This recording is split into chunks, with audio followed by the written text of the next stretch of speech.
sense regulations to prevent this crisis from ever happening again. Investments in technology and innovation and discovery. Investments in education and science and math that will restore prosperity and lead to new jobs and new economy for the 21st century. Bottom-up economic growth that understands the essence. How we measure our prosperity, how we measure the fundamentals is, can you find a job that's satisfying and pays a decent wage? Can you retire with dignity and respect? Can you avoid bankruptcy when you get sick? Can you send your child to college so they can have bigger dreams than you did? Opportunity for every American.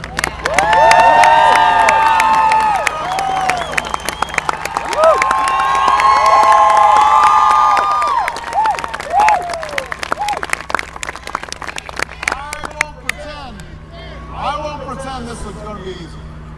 It's not. I won't pretend this will come without a cost. It won't. All the young people here especially, you have this extraordinary moment in your hands because you're not going to be able to afford to be disengaged. You won't be able to ignore the realities because they're right here. 2 wars, the biggest economic crisis since the Great Depression. It's a challenge, but it's also an opportunity. It's going to require some nerve. It's going to require some courage. It will require that all of us sacrifice, that all of us pull our weight. Because now more than ever, we are all in this together. What this crisis has taught us is that at the end of the day, there's no separation between Main Street and Wall Street. When there's greed and irresponsibility on Wall Street, that affects Main Street. When Main Street is struggling, the pain trickles up, not the other way around. So we are not on separate paths here. There's only one road, the road we're traveling on as Americans. And we will rise or fall on that journey as one nation, as one people. This country, the dream it represents, are being tested in a way that we haven't seen in nearly a century. And future generations will judge ours by how we respond to this test. Well, they say that this was a time when America lost its way, when it lost its purpose, when it lost its nerve, when we allowed our petty differences and broken politics to plunge this country into a dark and painful time. Or will they say that this was another one of those moments when America overcame? Adversity, by recognizing that common stake we have in each other's success. All of us, black, white, Hispanic, Asian, Native American, young, old, rich, poor, gay, straight, it doesn't matter.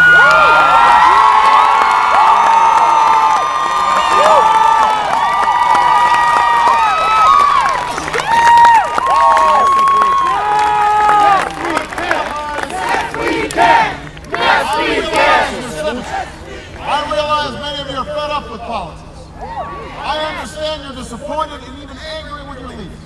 You have every right to be.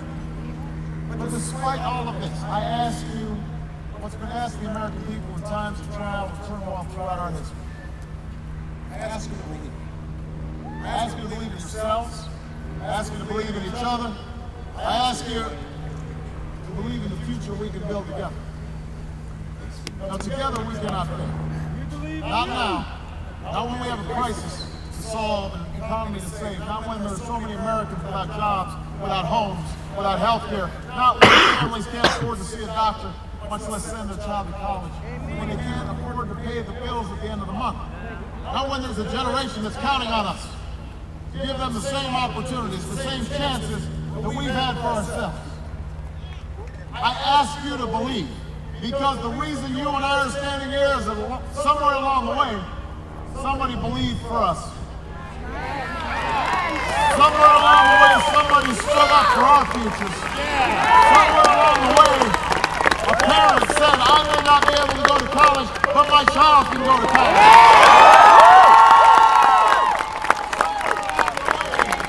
Somebody said, maybe I can't have my own business, but my granddaughter can have her own business.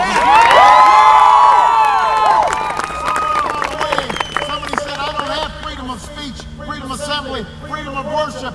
But if I go to that land called America, even if I have nothing, and I start all over again and remake myself anew, I will have the opportunity to give my child those rights.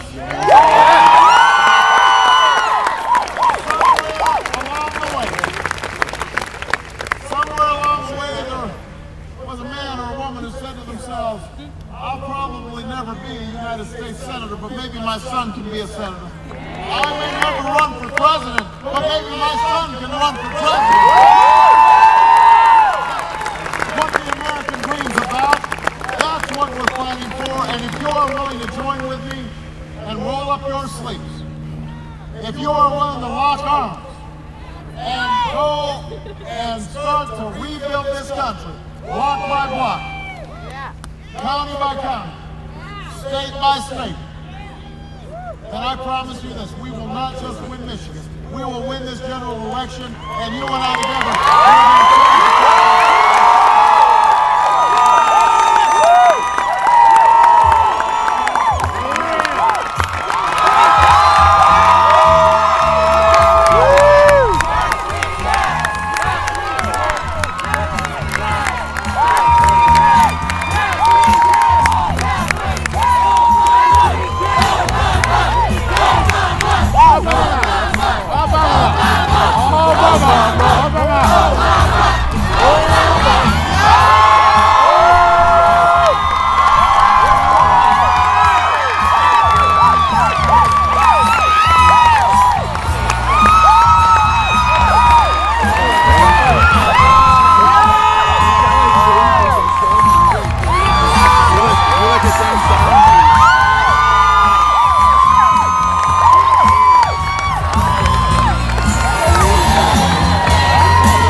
With us.